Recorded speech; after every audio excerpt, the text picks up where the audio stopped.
Ready. Today, I think whiskey is for everyone. It's a fantastically versatile drink. There is no reason why it should be skewed to one gender. The first distillers were probably women. Most of the most brilliant people I've worked with alongside these 15, 16 years in the industry are women. Women make up half of the population, but often when I'm doing masterclasses or whiskey shows, it's not exactly a 50-50 split. And we really must start believing and fostering the different views that women can bring into whiskey. The major issue that still needs to be addressed is the gendering of whiskey being a man's drink. Hi. Hi, how are you doing? Oh, great. How are you? I'm good, thank you. I'm good. I'm Julie Hamilton, so I am the sales and brand manager with Decadent Drinks. We're an independent bottler, so that's keeps it very interesting. Other than that, I am one of the directors of Glasgow's Whisky Festival, and we're just about to go into our 16th year of Glasgow's Whisky Festival, so we've been going for a little while now. Also the secretary of Glasgow's Whisky Club. I'm one of the founding members of the Whisky Club, so this is, I think, our 22nd year. I lose track of dates. I've kind of lost track of time and didn't really mark it properly, but so I've got several things that I do, several hats that I wear. In my previous jobs, I worked for Elixir Distillers. I was their global brand ambassador. And prior to that, I had a job in local authority and did that for 25 years and did whiskey things on the side, and took the leap from that at the end of 2018 into 2019. And here I am now. I worked for Elixir Distillers, and prior to that, Scotch Malt Whisky Society. Thank you for joining this project of mine. Oh, I'm really glad you're here. And how do you manage? Like, I mean, you're doing so many things. Like, I guess the whiskey show is each year, once a time, and Decadent Yeah. Drinks are coming out each month with new release. That's Yes. quite a lot. Yes. So at Decadent, so in my day job, which is sales manager at Decadent Drinks, we release 6 products-ish a month, sometimes 7, sometimes 5, it just depends. Sometimes we have little crossovers with things. This month, for example, on Saturday, we just launched our Equinox and Solstice Summer Edition, or was it Sunday? Sunday. On the weekend. Yeah, sometime in the weekend. Yeah. So there are things that fall out of sync, but in the main, it's 6 products a month, and it keeps me busy. It keeps me really busy dealing with customers overseas as well as the UK. So, and then also with that, we've just had the last 2 Thursdays, we've been launching 52-year-old Glengarry. So so it was a pretty special whiskey that we're releasing. So sorry, I'm looking at my calendar. That's Oh, it's okay. we had on the 11th of June, we had an event in London in a venue that was just off Carnaby Street, which was really nice. We had a nice, pretty well managed small group of people that they were the first people to get to taste it. And then last Thursday, which seems like ages ago, but it was only a few days ago, we had an event in Edinburgh in the Glass House, up in the roof garden in the Glass House in Edinburgh. Wow. So it was lovely. That was a bigger group. And then it releases to the public a week today. So exciting. Yes. A very interesting whiskey. So Congratulations to that. there's a lot of things to keep me busy. The Whisky Festival at this time of year, it's just keeping a ball bouncing. You're getting speaking to exhibitors, getting things organised, selling the tickets, which we did, and it sells out really quickly, which is lovely. After all this time, we sell out really quickly. We run our event at Hampden Football Stadium, so we have around 1,000 people at each session, ticket holders and guests and such like. So yes, it keeps me on my toes as well. Are you also involved in choosing the whiskies that you're bottling? For Decadent, Yeah. Angus takes care of all our bottle choices. We do discuss things, like we discuss different things and when we're going to release different bottles and things, but the final decision sits with Angus. He's the palate and the brains behind our operation when it comes to choosing all the whiskies. I also want to ask about the artwork that you have on the bottles. So who's Yeah. making them? So we have different artists that take care of different things for us.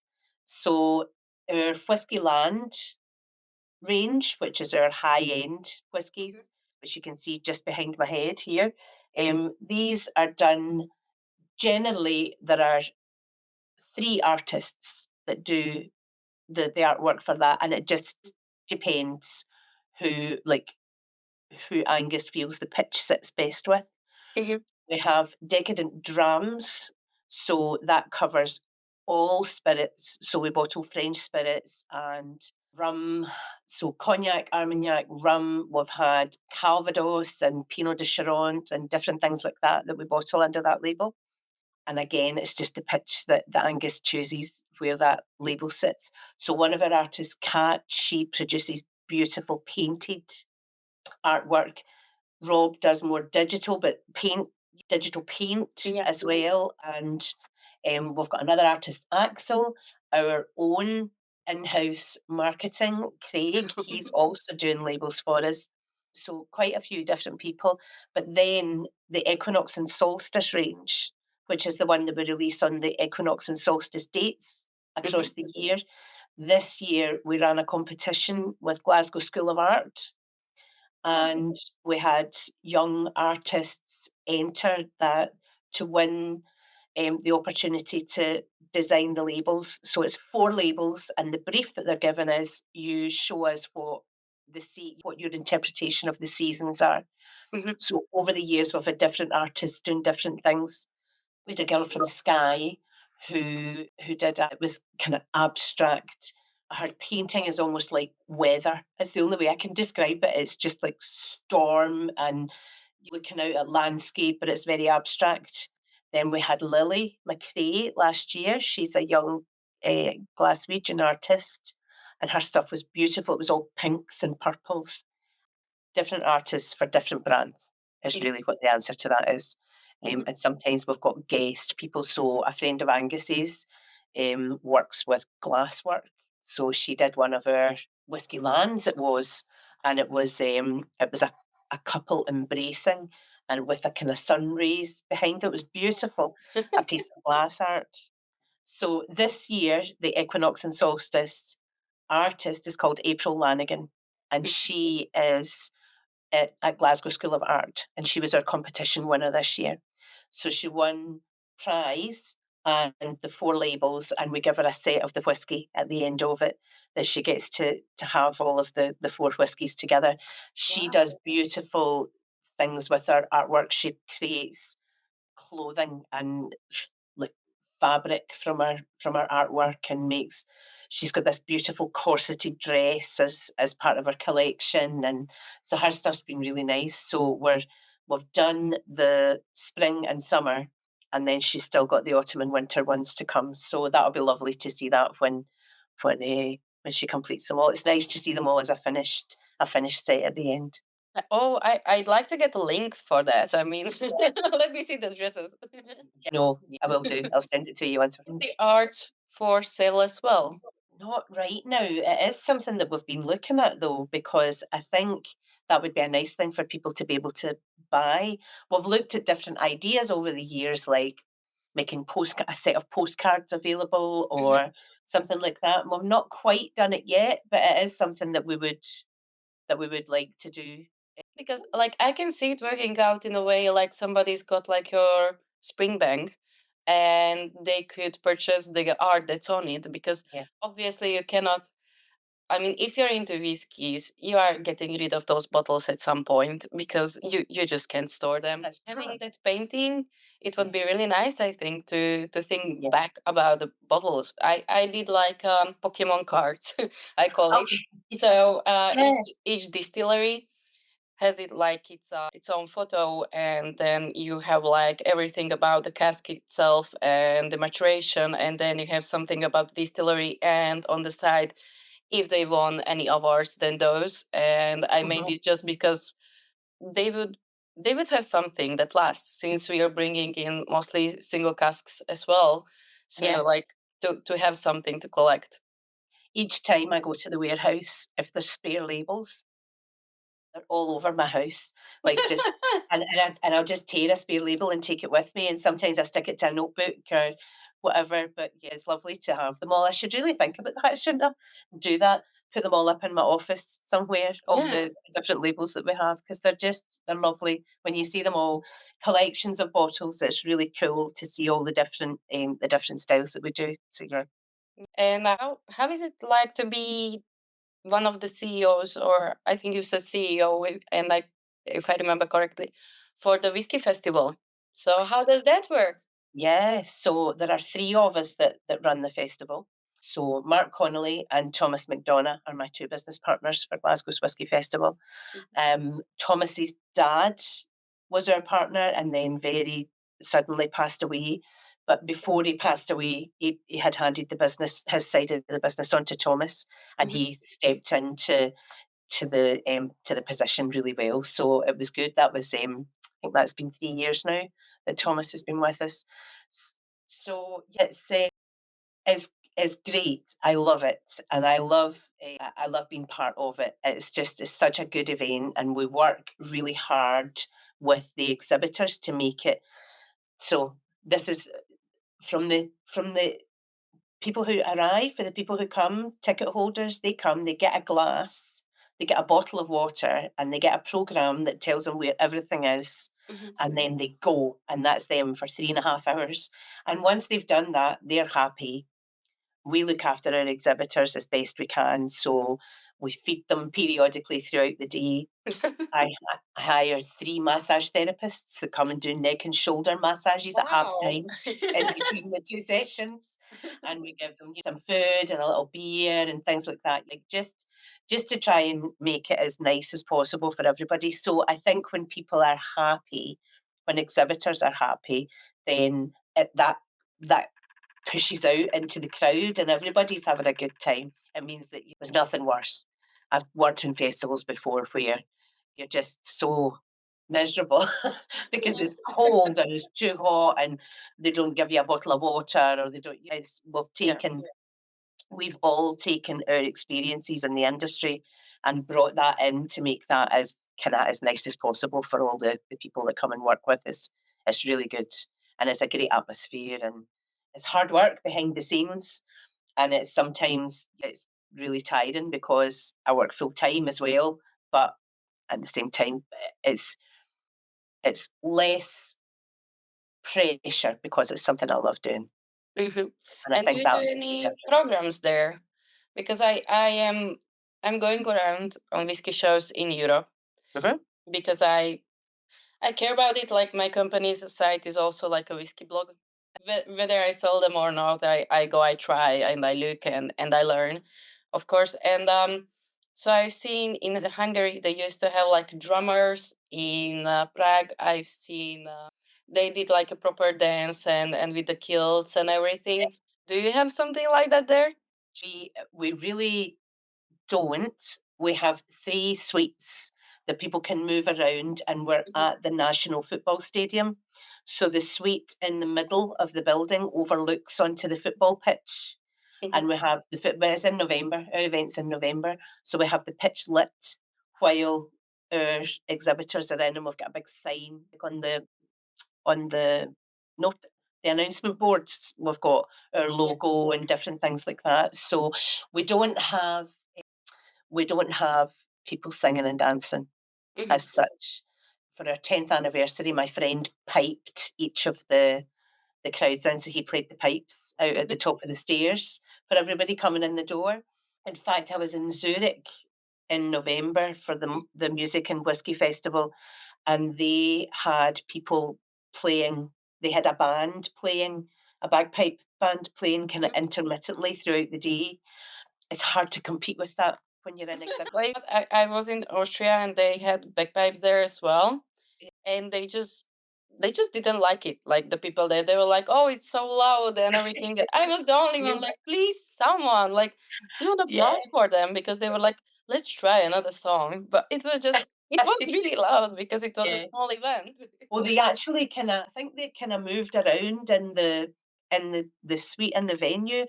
There's a the place that they have this event, there's an upstairs, like a kind of balcony, and they were up there to start with, and then they came down and they all marched round, and they were all dressed in full Highland gear. So it was really nice to see, but hard to compete with as an exhibitor.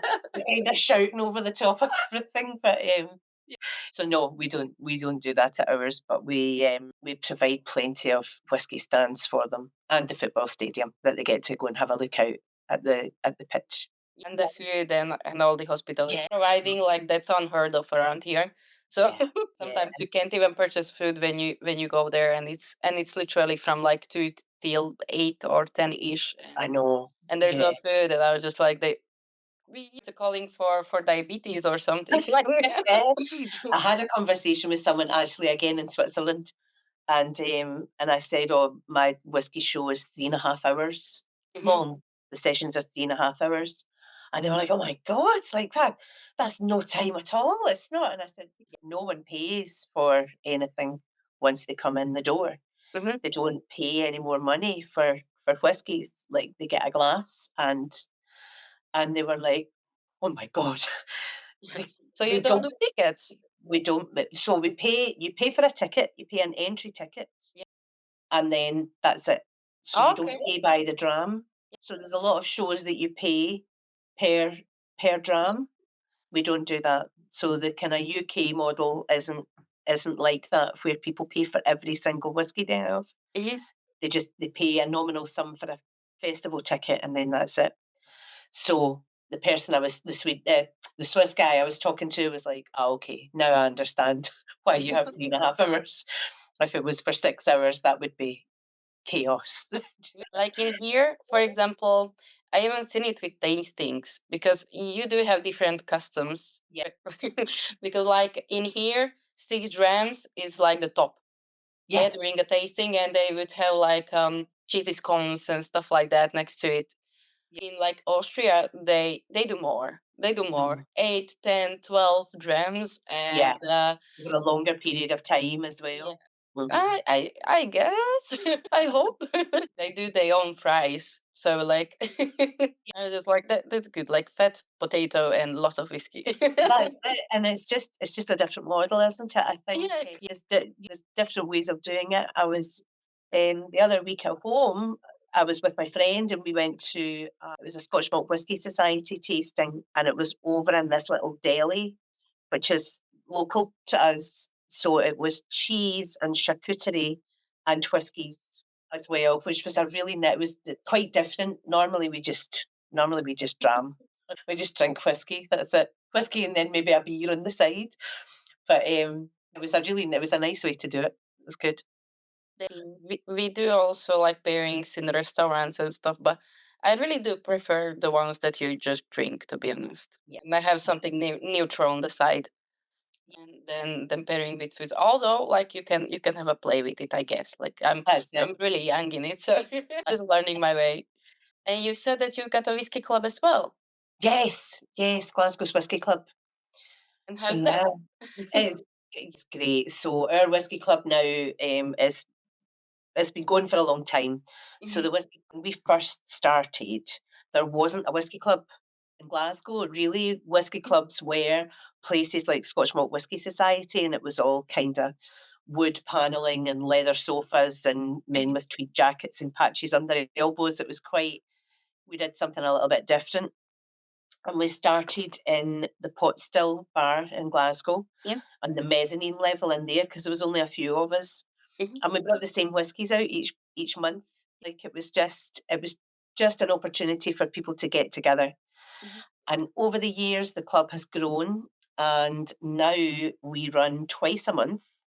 So a mid-month Monday, Mhm. and that's normally a hosted event. So a bottler or a distillery or someone will come along and host for us and take us through their range. And then the last Tuesday of every month, we have our whiskey barrel night, is what we call it. So the whiskey club night that the committee organise. Mhm. So there's 7 of us on the committee, Mhm. and we choose 7 whiskies, and and everyone introduces them. We each take a turn at introducing the whiskies that we've got in this nice lineup that we do. So we work it by flavour and strength as well. Sometimes the strength can make the difference there. So you just literally today was in the process of organising next Tuesday, a week tomorrow. So my email went out today, and I think at my last count, I had about 25 people have replied to it already. So it's fairly quick. We've got a membership of around 70, and we cap our events at 34 because we use 2 CL measures, and we allow one measure for a little bit of spillage while we're doing that. So we've got a kind of core of people that come to absolutely everything. And then there's other people that come occasionally and at different times. So it's great. The Whisky Club's great. It's good fun. And as I say, twice a month, it's quite a lot to add into the calendar if you come to everything. But definitely worth it because you taste at least 14 different whiskies a month when you think about it like that. It's a good way to broaden your experience with tasting different things, different styles, and different distilleries and such. It is indeed. Like I'm working on new concepts of tastings as well. So I just reached out to the association of how to film.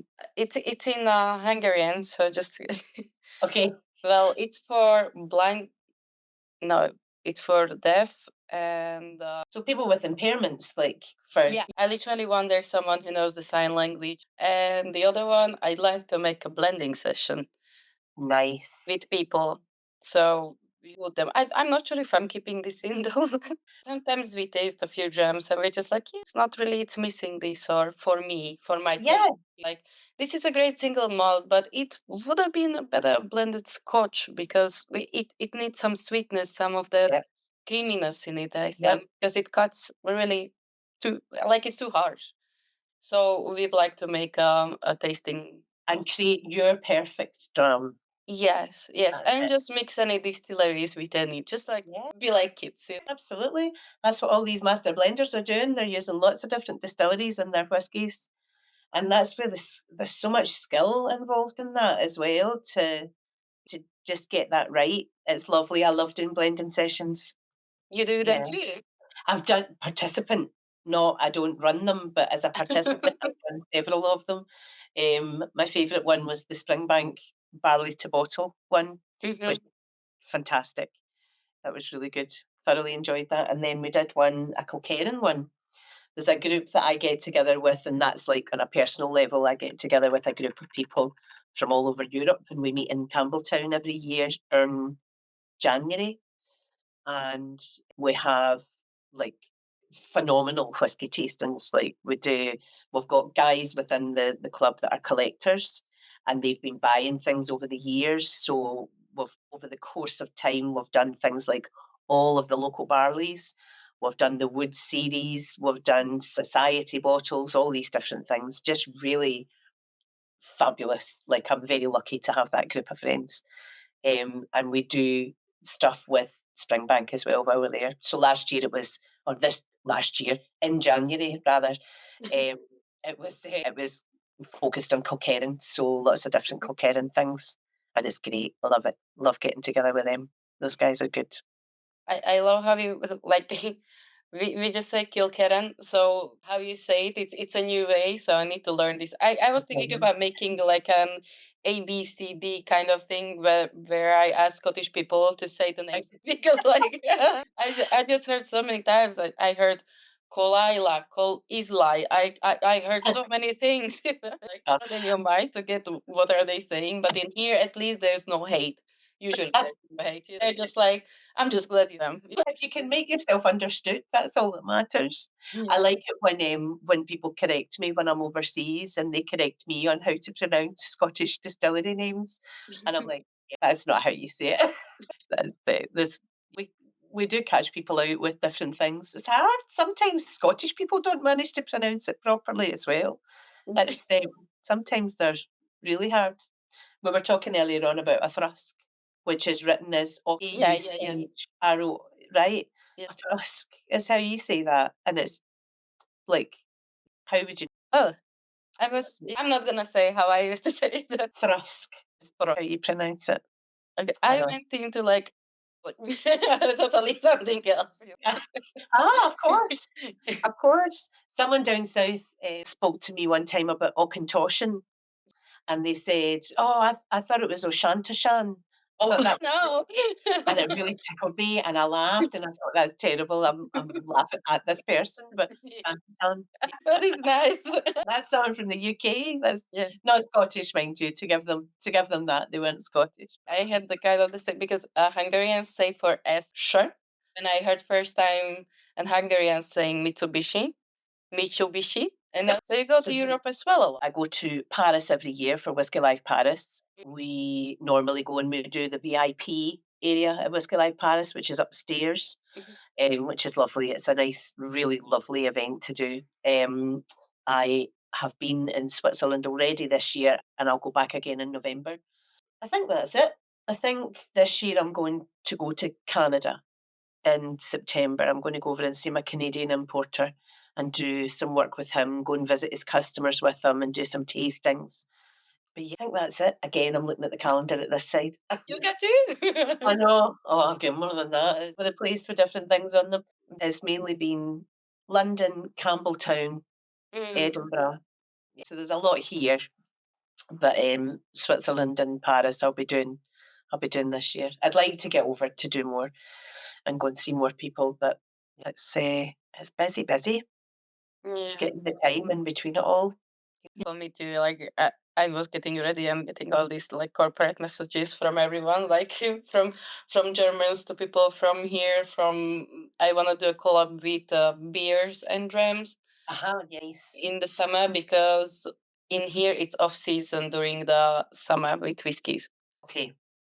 and it is really dry because people just go around and the holiday seasons and Yeah. they're not really staying at home, and they're also saving up for these holidays. But now this is the best summer so far, but we're just like 1 year old, so 1 year something. But last year it was kind of harsh, um and now I'm trying to like think of a different perspective to Yeah. still bring in people.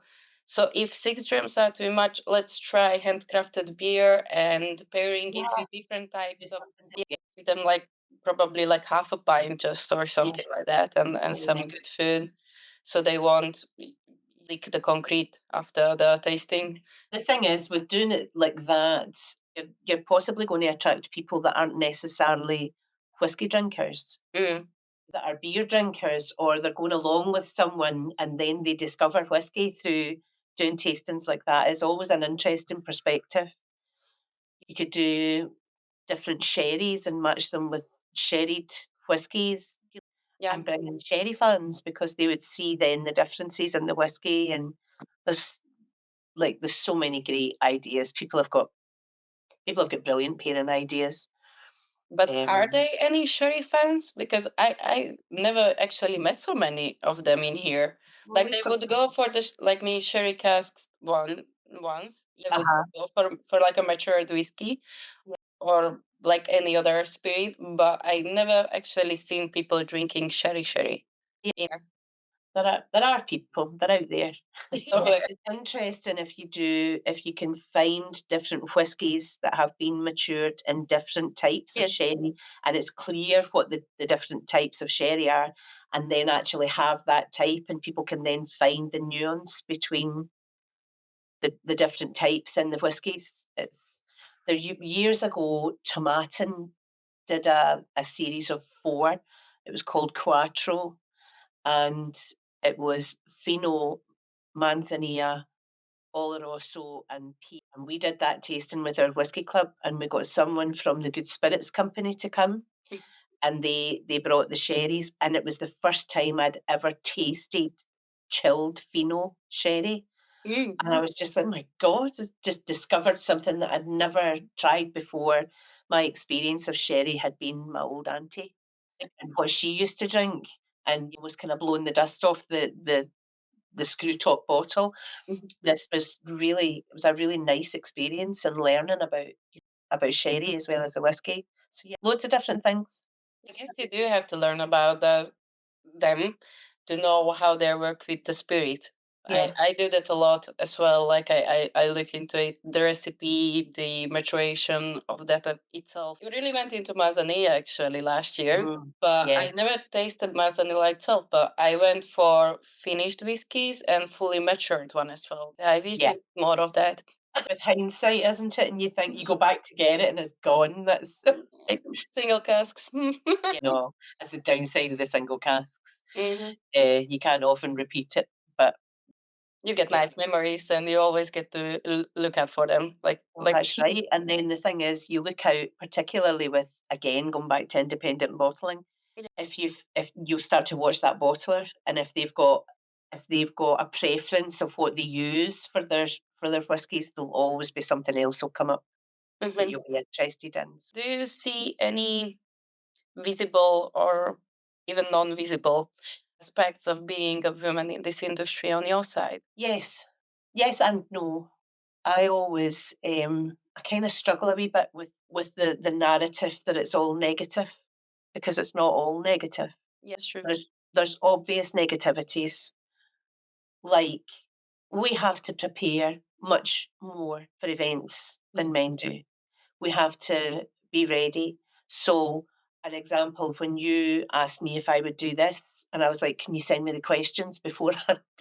Because you just want to be so prepared, so that, because I do find that people will ask questions when they already know the answers, Yeah. and they're just testing to see whether you're not. And I think that that's something that men don't experience at all. Mm. And that kind of that I have discussions with male friends all the time, and I'll say, you don't realize, like, when you're asking questions, occasionally I'll push it back and I'll say, why are you asking me that? Like, what are you asking me that for? I'll answer them and then I'll ask them why they've asked me, and they don't really know, and it's just, and they get a wee bit kind of, I find the questioning having to be prepped more. But I do think that we've got an absolutely amazing community of women in the whisky industry. Amazing. There's so many women work in the industry, and there's still some work to do with the consumer side. Mhm. And we try our hardest. I mean, with our brand, the events that we've just run, it's male dominated, but it's not because we've not invited lots of women. It's just the way it falls, the way it works out. I don't think there's a need for a segregation between the two, if that makes sense. Yes. Like it doesn't have to be 50-50, but I also see like these questions are more of a gaslighting types or something like that. Like they just trying to rub something in your face that you should know, but Yeah. you may even forget. Like, oh my god. That's right, of course, of course. And I think in any business, women are going to come up against that. Yeah. Anything where there's a knowledge base behind it, women are going to come up against people who they're going to come up against men who are asking them questions and having an opinion that you'll maybe not understand. So over the years, I've worked with guys on whiskey stands, and there are men who have stood and waited on the guy I'm working with to ask him the question that he wants the answer to, because I wouldn't possibly know. Yeah. And wonderfully, the people that I work with and have worked with used to say things like, "Oh, I don't know that. I would get Julie to answer that question for me," and do push that back. I think there's more of us making a stand now and making an impact and pulling together. And there are a lot of, I think women are a bit more empowered now, like to call things out and to say things out loud and not be, from my own perspective, from my whiskey festival, I speak to everyone and I tell them, and there's no zero tolerance for anybody who's being disruptive or being disrespectful, dismissive, anything like that. You are empowered to say to them, I'm sorry, I'm not going to serve you anymore. And that's a big thing, because I think a lot of the time we worry that it's that age old customer service, the customer's always right. And the Yeah. customer's not always right. The customer is definitely not always right. And sometimes you have to just take that stand. And I want to think that there are more and more men who understand that, who, if a woman does make a stand like that they'll back them up, and there'll be people round about you that will follow suit. And I think it's important, a woman my age, to be influential in that way of dealing with things for younger women, where you can be empowered to say no to these people. You don't have to tolerate bad behaviour. Or so yeah, that's not really answered your question, has it?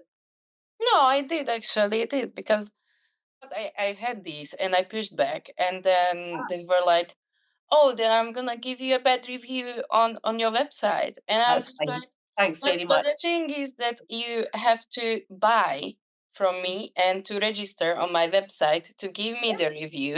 yeah, So yeah. please do buy that one that Yeah. costs more than 100 euros. Get It's that, okay, and and I'll then spell my name for you so that you don't get it wrong.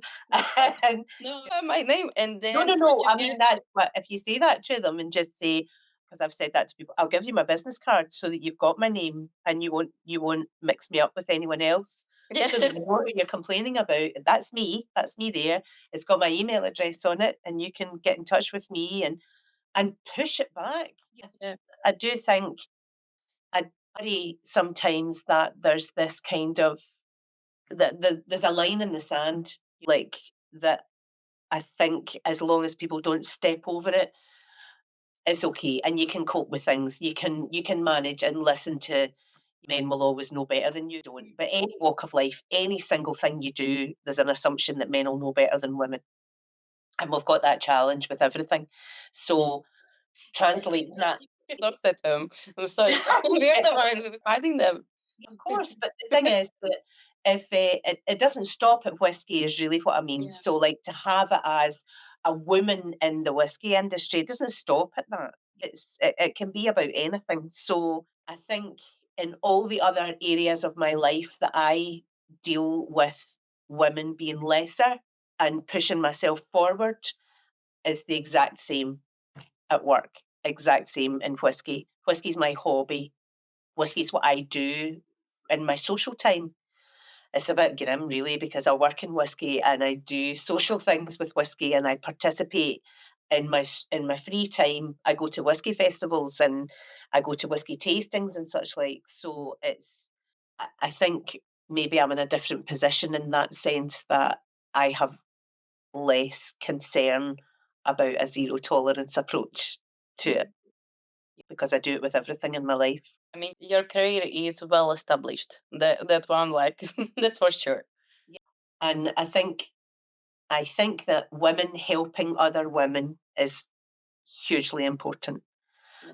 And if and I do stand by that. If there's women that need support, there are different things, different organisations, different groups. There's the Our Whiskey Foundation, all these different mentorships and stuff like that. And I think they're great, really, really good. But I think if you have the capacity in your world to enable women to step up into things that they want to do and things that they want to be empowered to do, then you should do everything within your space to do that. And I try my best to do that as best I can. Like, it just reminded me of a friend of mine wanted to make me to do the first uh, women whiskey club in Hungary. Actually, Right. I wish I had the time. Like the time, like I don't think that I can. I can. Yeah. I'm gonna slowly to flats in two different countries just because of the whiskeys and to be able Of to work. course. So I don't Of think course. that a whiskey club is where this is headed now. No. There are. I mean, there's a whiskey club, women's whiskey club in Glasgow. So the Pot Still, Geraldine Murphy at the Pot Still organises with other people as well. I'm sure there's other people involved in it now. The Pot Still Whiskey Girls. A friend of mine in Campbelltown has organised the Whiskey Chicks. When I was in Campbelltown for the Malts Festival at the end of May, I did a tasting. I participated in Cheryl's tasting. So there were 6 women introducing a whiskey, introducing their brand, and the whole audience, bar one guy, was all women. And it was lovely. It was really nice. And we had a female author there as well, Natalie. She's just written a book. And we had a female chocolate maker who's based in Campbelltown. And just really, really nice, and you get that real sense of women helping women, like at things like that. So I think there's a definite place for it. I just don't think we should be scared to stand in among the men as well, though. I also wish that there were more like girly girls. I mean, like not I all of know. us are standing there Yeah, together. Some yeah, of are course. fighting for themselves. Yes. I did Yes, maybe it's experience about that changing the too. women. Maybe it's about changing the women's attitude to it as well as the men's. If all women were helping each other step up, That would be quite different. it would be quite a different world if it was like that. If people weren't just out for themselves Mm. and just looking out for each other. The community that I work within, like in Scotland, like in the kind of further reach of different parts of the industry I work with, the women's network here is absolutely phenomenal. It really is, and very welcoming as well. So for people in other countries who are doing different things in whisky, if there's ways that we can help you, then we will. Oh, we have a lot to learn. I Oh, think.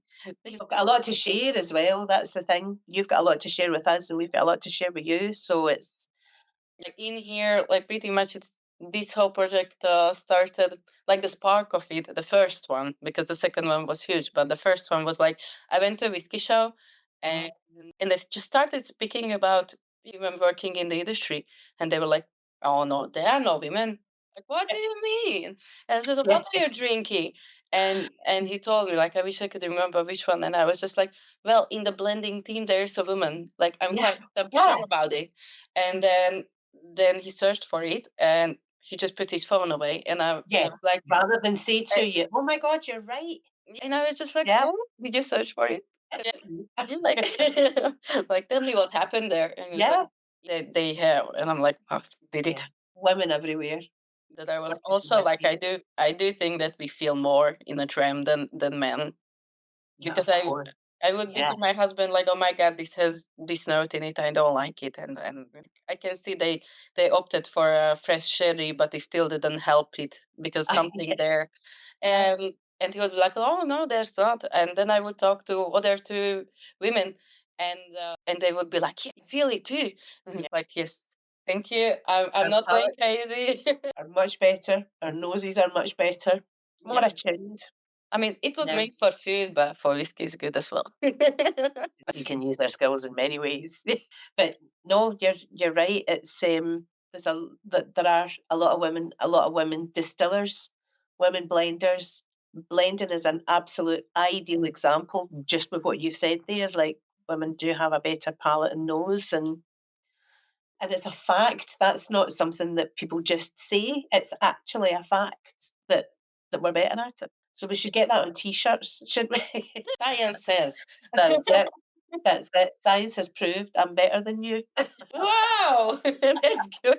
That's maybe a thought. New merchandise. Yeah, I do some paintings too, so we could do something there.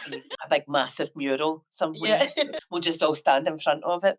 that would be nice. How do you cope with the question that each of us really, really love, and that's ironical? Which one is your favorite whiskey? I'll give you an answer that someone gave me years ago, and when he said it was a man that said it to me, and when he said it to me, I was like, "Oh my God, that's perfect." I said, "Well, what's your favourite?" And he said, "Anything between the ages of 12 and 17." And I thought, "My God, you're probably right." When you think of like all the whiskies that you really like and sweet spot up to 18 years old, then you've got beautiful things like 52-year-old Glengarry and things like that. But my my favourite distillery is Springbank.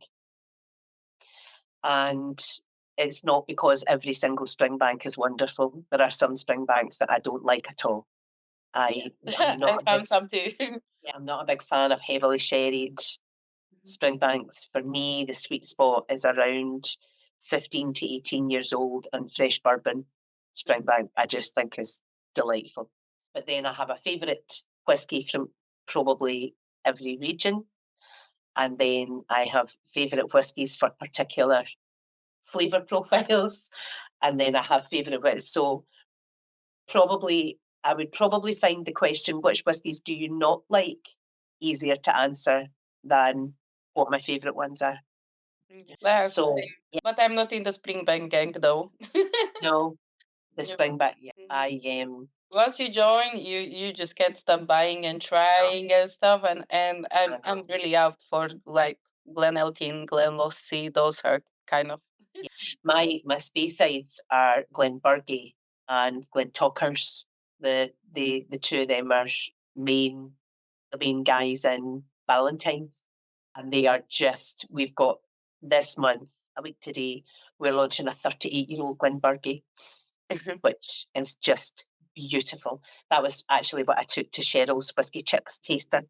I took one that had no label on it. I just got it from the bottling line. I got it sent to me from the bottling line without a label on it. It just had a little sticker on it to say what it was, and it was such a treat to be able to taste things like that. But bourbon cask, there you go. Bourbon cask is my preference. and so they, but Yeah. people started to shift back to bourbon casks nowadays. Mm, Because yeah. it sort of went like, oh, cherry bombs and the cherry bombs, and now I see like people opting for bourbon casks or like more rare casks. Like when they Yeah. see something they never seen before, Weird or and wonderful things. yeah, they're like, yeah, I have to try that. I love whiskey that's been matured in Madeira or Marsala, things like that. Sweet, but equally, I absolutely adore heavily peated, real dirty whiskey as well. But again, I prefer it in bourbon. No, I would say peated. Peat and sherry probably goes better together. Mhm. Again, I've not answered your question because I've just No, you flitted did. round most. If I could just do Isla as a as a type of whiskey, I love Isla whiskies. Absolutely adore them. I miss the Highland peat. I'm not really into peated. Yeah. Like the Highland peat is it's something.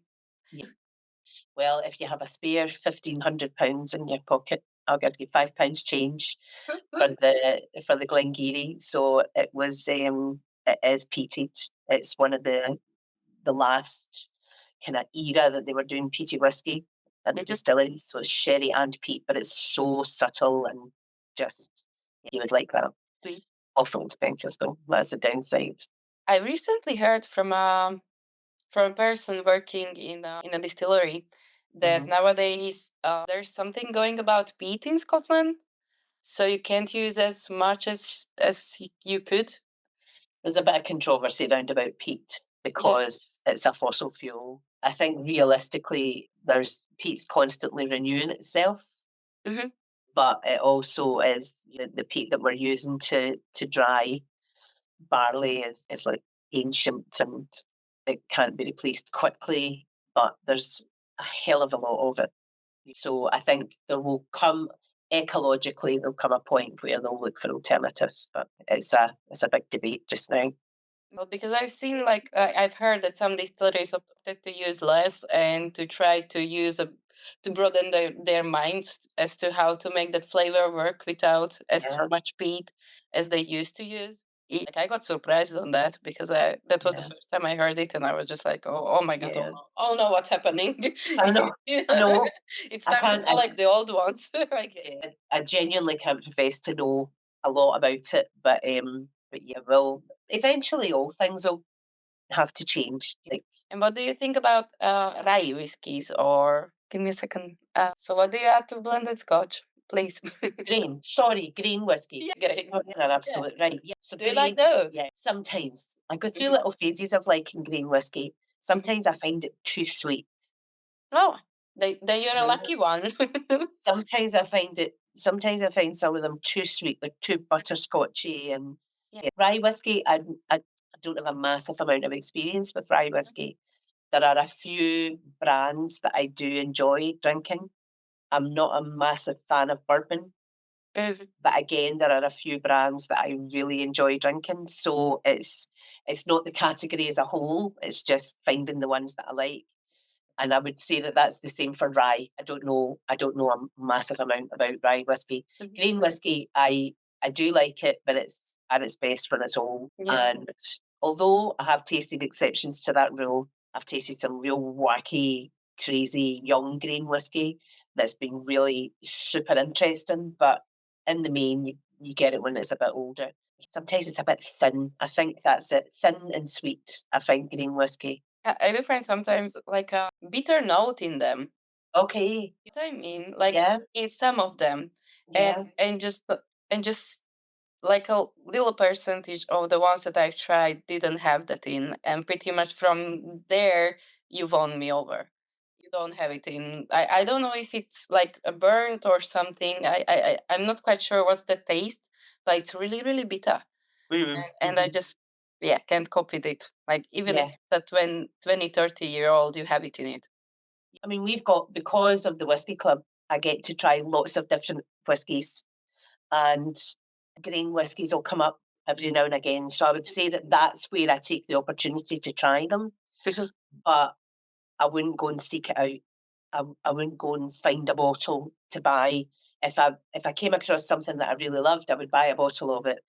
But it'll generally be at the whiskey club, or if I'm at a whiskey show, someone says, "Oh, such and such has got a really nice green whiskey," I would go and try it. But it's not the first thing I look for. No, It's really not the first thing I look I know what you for. mean, but at the Earth Day, like the National Earth Day, or Yeah. there was a debate about how making just single malts is bad for ecological purposes, and that we Okay. should use other things as well. I mean, not me. I'm not doing that. I'm just selling, but like Yeah. should opt for other kinds of whiskeys as well. Like other grains. Okay. Okay. Then Yeah. that's why I just asked because I like to know different types of opinions on this matter because people still do opt for single malts and more than 10 years old. Like that is pretty much that narrative is alive and breathing now. Yeah. And even though like you can have a blended malt that's I don't know 25-year-old, they would be like, no, I'd rather buy a 12-year-old single malt, and I would just be like, but this is It's interesting though. I think there's different markets for different things, and there's depending on what your brand is, people do a lot of work around blended whiskey. So again, you mentioned Compass Box. Look what Compass Box do, right? not here, but I have like 4 or 5 No, bottles. I've got a few in this cupboard. So this is Here. this is my this is my office cupboard behind me. But yeah, so there's a few in there, but I love blended whiskey. As not as much. I do prefer malt whiskey. My favourite style is single cask, single malt, but I'm very spoiled. Yeah, I I know get what you access mean. I get access to these things, and I think. But if you think of the industry on a whole, all over the world, Johnny Walker, Chivas Regal, all of these whiskies, people go crazy for it all over the world. It's just we're a very small part of it that like the single cask, single malts. There's also the cocktail culture. I mean, at Or, least with Johnny Walker, I see of that they go course. everywhere and they are mixing up drinks with it. While I prefer to put more whiskey inside my whiskey. You know what I mean? And Yeah, I'm just yeah, yeah, looking at it like no, like yeah. maybe a mojito could be good sometimes, but like these ones from whiskeys, no, like a whiskey sour or I'm not into that. But I'm seeing it like I'm not quite sure. Like, is it really selling that well in terms of having it as a cocktail, or is it just an option to try to get more people to buy the whiskey? I think it's selling well, but I also think it's introducing people to the category as well. I mean, People who say, I don't drink whiskey, I don't like whiskey, and then they try it in cocktails. It's just that kind of gateway, isn't it, to try and introduce people into to trying something new. mhm. I know for myself, with things like rum and gin and other spirits, I've probably sought out more through drinking cocktails and finding things like that. Mm. Whiskey, I'm probably a bit more of a purist on, but at the launch event that we did in London, there's a Glasgow-based soda company called Rapscallion Sodas, Mhm. and Rapscallion make these sodas with it's all natural products, so it's fruits and spices and things like that. So we had a rhubarb one, we had an apple pie one, and Cranachan. So Cranachan's the Scottish dessert that's made with raspberries and oats. So the Cranachan dessert is cream, whiskey, oats, and raspberries. Oh wow. So this Cranachan drink is fresh raspberry, and the flavour of the fruit in these sodas is beautiful, but it's not overly sweet because it's natural. Mhm. And we were serving that. I was doing it in the cans even. I was just pouring the top of the can off and putting a 30 ml measure of 8-year-old Orkney, 8-year-old Highland Park into it and sticking a straw in it. And it was brilliant. It was so nice. It really whiskey really complemented the soda and vice versa. So I think if you get it right, it can be really good. If you get it right. It's I breaking my think heart sometimes because we really had I think it was a single cask. It was finished in a peated cask after a Scottish whiskey that I'm not allowed to disclose. But okay. everybody knows them, and So I know I know a person who's got their logo tattooed. So and like how we're selling to restaurants and bars as well. They were like, "Oh, this is gonna be so nice for a cocktail," and I'm just like, "No, no." I know. I We know. literally drank two bottles, but in months of times we Yeah. tried half bit of it, and he's not into rums at all. Yeah. And it was literally making this 50-50 at like rum tastings, like, ew, that's whiskey. And some of them went like, oh, that's great. Yeah. I had a peated rum. I love doing that, like having, if you can get rums that are suited to whiskey drinkers and vice versa, whiskies that are suited to rum drinkers, you can cross the divide quite easily with people who are purists in their own side. I Yeah, think but it's lovely doing that. But the thing with whiskey drinkers is that even though it is suited for their taste, they won't buy it because they're like, oh, for Because that it's price, rum. I can get a whiskey. and it I just. know. I know, that is true. That is very true. Yeah. It's such a brilliant category to start getting into as well. There's just so much to rum. It's brilliant. I've gone a bit further than dipping my toe in the water now with rum, but yeah, it's definitely one to explore as well. But Love you it. do, and sorry, sorry, jumping me again. No, no, no, no. At all. I wanted to ask, like, you do rums, right? Like, not Yeah, rum-based liquors. yeah. Okay. Just to clarify So, that, because I have to clarify it with everyone that oh yeah, it's oh called, yeah. it's not rum. No, these are definitely rums. Yeah. So we've not bottled any for a while because the market started to kind of slow down a bit. Mhm. But currently in the portfolio, I've got a 10-year-old Clarendon, 15-year-old Barbados from Foursquare. Okay. What else have I got? I'm trying to remember off the top of my head. I mean, Foursquare is kind of like the Springbank for rum drinkers in here. So that was Rum Sponge Enmore, a 32-year-old Enmore, a 25-year-old iFlute. Mhm. So we've got some really nice rums. We've got some lovely rums actually. But we need to get more people drinking that. And So back to cocktails, right? that's it. My previous company that I worked for produces black tot. And when Black Top was first launched to the market, I was already working there, and I was thinking, oh my God, how am I going to speak about this? Because I don't like rum at all. Because my experience of it, and it's the exact same principle as people saying they don't like whiskey because somebody gave them a 10-year-old Lefroy, right? I don't like it. It just tastes like TCP, and you're like, not one whiskey tastes like that. Not everything tastes like that. And I was like that. My experience was Hamden, and I didn't like it. I didn't get it. I didn't understand it. And then I tasted Black Top, and I was like, okay, I'm on board with this. I like this. This is good. And I started to then look for other things. And now I love Hamden. So it's that acquired taste thing. When you start to explore different things and you understand it a bit better, it helps you get your head round what it is that you're tasting.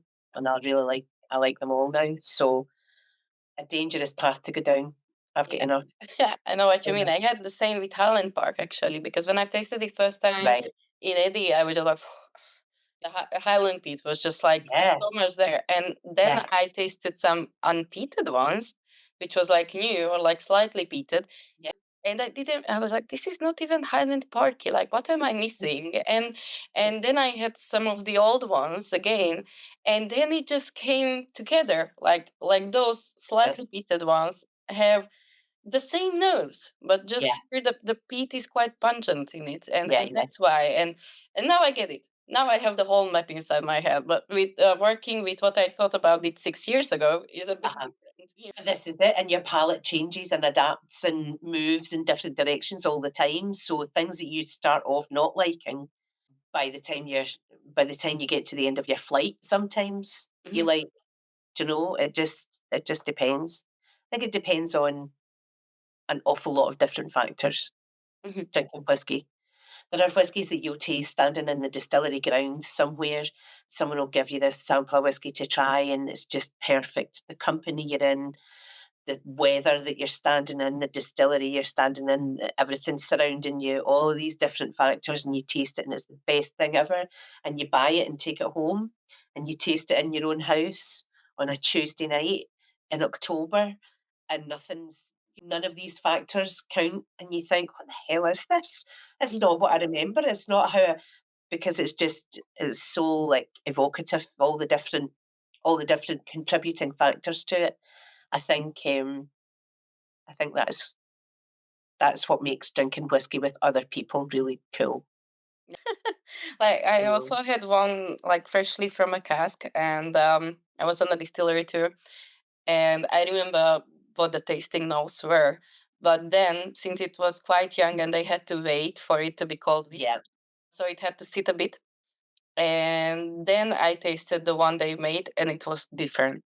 yeah. Like I was just like, why does it have orange notes? Where I come from. Yeah, like this was just few months. Yeah. It's crazy. It's It's crazy. crazy Like how much it I changes. wouldn't want Yeah. to be a master blender like this, to Oh be honest, God, because it must be really hard. to get it the same all the time, it's the same. Yeah. Is such a skill, such a talent, such a skill to be able to do that. Yeah. Sometimes they don't. Like we've seen at some, I don't want to name, but years before it always tasted the same, and now we bought the same and it tasted a bit different. Yeah. And we were just like, they Yeah. changed something. Sometimes that's good, and sometimes that's bad. Sometimes it's for the best.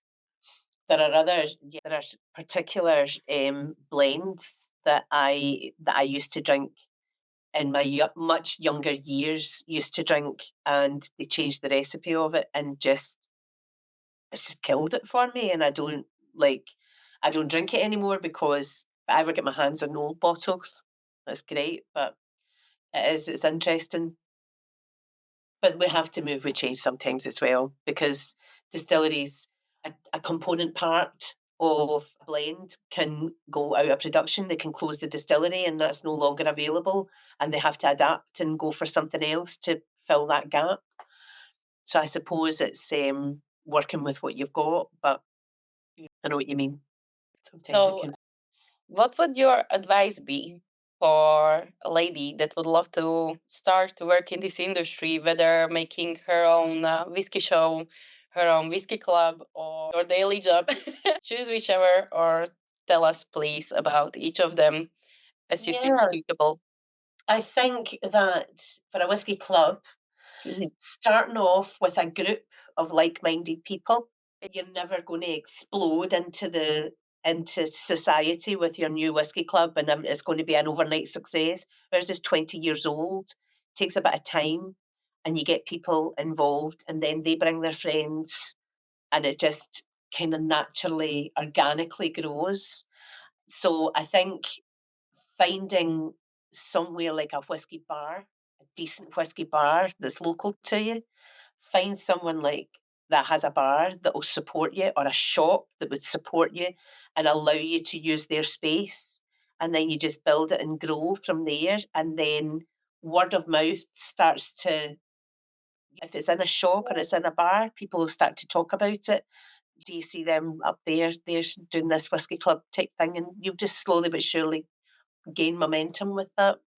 And I think don't expect it to happen too quickly. I think that's a thing that happens with people. They just try and make it huge right at the beginning, and it doesn't work like that. You need to grow these things organically. With a whiskey festival, find a place that a whiskey festival doesn't exist. That's not always easy. And look at what's going on round about you. So if there are other whiskey festivals around, don't clash with dates.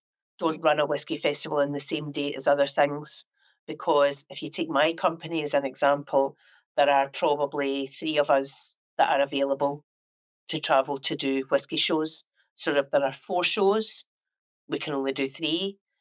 And if we've got the choice of 3, we're going to choose one that's suited the best to us. So it would be a whisky festival that's related to, it's got a good retailer that you're supporting a customer. There has to be some hook for the exhibitor to want to come and do your show. So I look personally from an exhibitor's perspective, I look at who the retailer is attached to or who the importer is attached to whisky festivals, and then I would attend. So you want to do something like that. Start small and build it.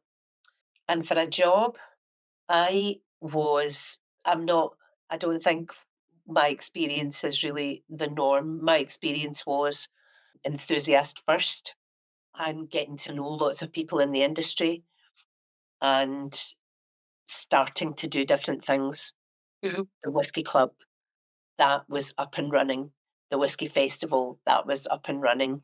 I used to do tasting panels for Scotch Malt Whisky Society, and I got into doing that through my friend who recommended me for it. And it just, I suppose it's been a succession of people giving you a start with things, and that's about nurturing relationships with people. Mhm. So get out there, meet people, show them what you're talking about, and don't learn from the bottom. So there's a lot of people I know that started jobs as tour guides in distilleries, and then they've moved into production in distilleries. It's just when you're in that environment, it's easier to move around in that environment because you're displaying a knowledge all the time. How to get a job is not an easy one to give anybody advice on. Mhm. It's pick your passion. That's what I did. It was my hobby and my absolute passion, and I was doing things in my spare time. I worked in education services Monday to Friday, 9 to 5. And then in the evenings and the weekends, I did whisky things because I loved it, not because I wanted to make money. And I think that was probably where it all bedded in. And then I got an opportunity at one point. I worked for lots and lots of different companies. I was like show bunny for hire. I would just go and stand behind stands and pour whiskey for different companies and learn about their brands and all the rest of it. I was, that's not the right way to describe it. I was a worker for hire to work. I didn't work for any particular distillery. Learned about different brands, met loads and loads of people. You become known in what you're doing, and your passion shows, and your love for it shows as well. That comes through, and I do think it makes a difference in whiskey in particular. I think it makes a difference if the person behind the bottle loves whiskey and they're telling you about it and they're passionate about it, versus someone who's just paid for the day to pour. Except that as well, but I loved it. It was exciting for me. I would have done it for free. I used to work for whiskey. People would pay me with a bottle at the end of a show. And things. But here's how to build your whiskey collection as well. Work at whiskey shows, a whiskey at a time. Unfortunately, I'm on the part where I would give you the ball. So I don't know if that's helpful, but it's no, it was really because I applied for a whiskey related job mhm. in Edinburgh when we lived there, and I didn't get hired because they said women just doesn't sell whiskey. And that was my first Wow. experience. But- Wow. and How now long ago was that? How long ago was that? just before COVID, My God, that's crazy that someone said that out loud. the show's manager, if you want to My be goodness. particular. Well, Now I'm like, hey, you it isn't so. hi, can I speak to? Yeah, I'll tell you what I'm doing now. Just So show what, the 2 real. markets now. Yeah. But it's good. It's good. It's bittersweet, but it's good. Sad that that's an opinion out there. We need to make changes to that. Definitely. We will. That's Well, why this exists. we're doing it. we're doing it one person at a time. But I do think that there's women's minds that we need to change as well. It's not just men. Definitely. That is not a competition. Oh my God. Yeah, because I Right? do feel that the ones that are not girly girls are thinking that this is a bloody competition and they have to Yeah. be the best at it. Like, On their way to the yeah, front. Yeah. there's no one who knows everything. Like, I mean, correct me if I'm wrong, but I don't think so. No, no. And if you a real leveler for people is to do blind tasting. Totally blind. Mhm. That they've got no concept of what it is. You don't even tell them regions, you don't tell them anything about it. And Yeah. so they have no idea if it's a sherry or bourbon from the first.